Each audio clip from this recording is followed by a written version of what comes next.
Hello everyone, welcome back. So, with respect to the subjects we have seen in the previous video, what are the outcomes and what are the objectives of the subjects, question paper pattern, etc. So now we shall see the topic 1. That is the first topic of the introduction in the module 1. It is titled as the beginnings. So whatever we see here, a tiny ball-like object, is the first artificial satellite launched by humans. So it looks like a metal globe and 4 protruding structures out of it. And these protruding structures are nothing but the antennae of this artificial satellite. So the first artificial satellite, it was named as Sputnik 1, and it was launched on October 4th, 1957 by USSR.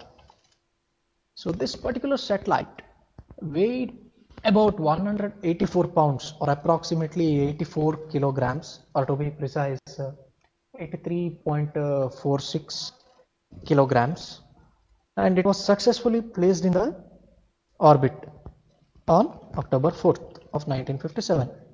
So the primary source of electricity for the functioning of this satellite was a primary battery which is made of zinc silver. Batteries can be of different types. Primary batteries, which is a one-time use, or secondary batteries, which are rechargeable, or whatever.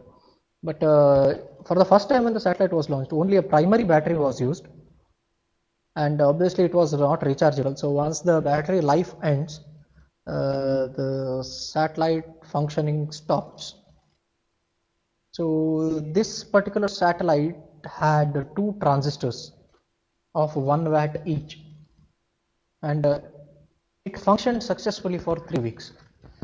The job of this first satellite was to send 2 frequencies. Okay, that is 2 beep sounds. What we call it as 2 particular frequencies were sent with respect to the environment, whatever is present there, and successfully we received those signals in the Earth environment. And this was the first breakthrough in the technology, that communication outside the atmosphere was established for the first time.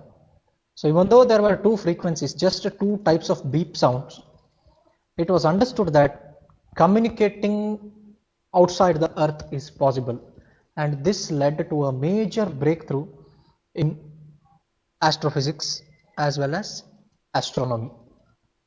So this image what we are seeing right now is the second artificial satellite launched. It also looks like a globe-like structure, but we can see some windows over there, and those windows are nothing but the solar panels installed to produce the necessary electrical power for the longer operating of the system. So electrical power system is quite stronger here compared to the previous one, because the previous one just contained the primary batteries. So this particular satellite was named as Vanguard 1, and it had solar cells installed in it. So the functioning of this solar cell is to give electricity to the rechargeable batteries, or whatever we call it as a secondary batteries, and especially during the time of eclipse and all, this solar cell acted as a backup source. So when the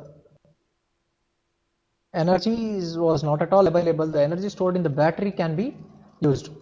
Otherwise, these solar cells can be used as a primary source, and batteries were just used as a backup. Whereas in Sputnik 1, the battery itself was the only source of electricity.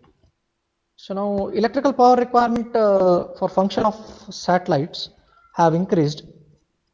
As the functioning increases, the more and more electricity will be required, and whatever once was a scientific curiosity has now become an indispensable tool of modern communication, meteorology, observation, navigation, geodesy, national defense, and entertainment.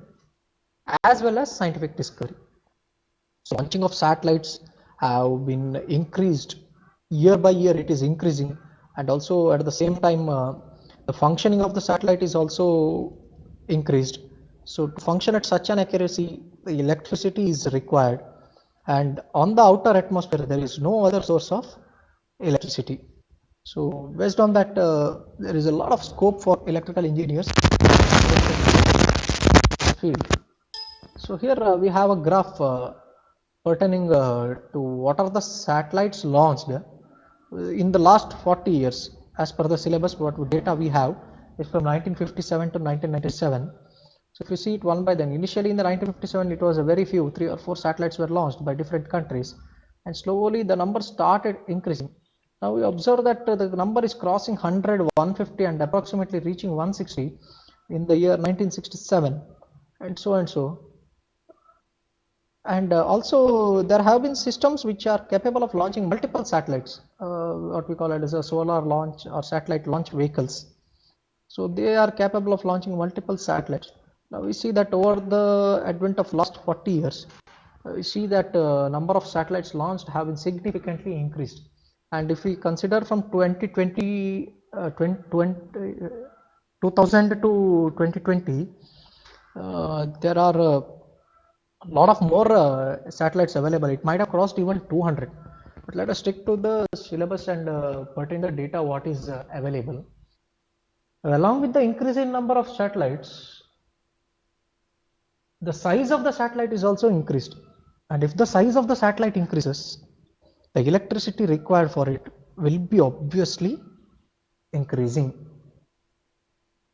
So now representative capabilities of current launch vehicles. So now different types of satellites have been launched. Now whatever launch vehicles, the vehicle or the rocket what we call, used to carry the satellite and place it in the orbit. So there are different types of orbits, what we call it as a lower orbit level, or the geostationary orbit or geosynchronous orbit, higher orbit, etc. So different ratios are present here.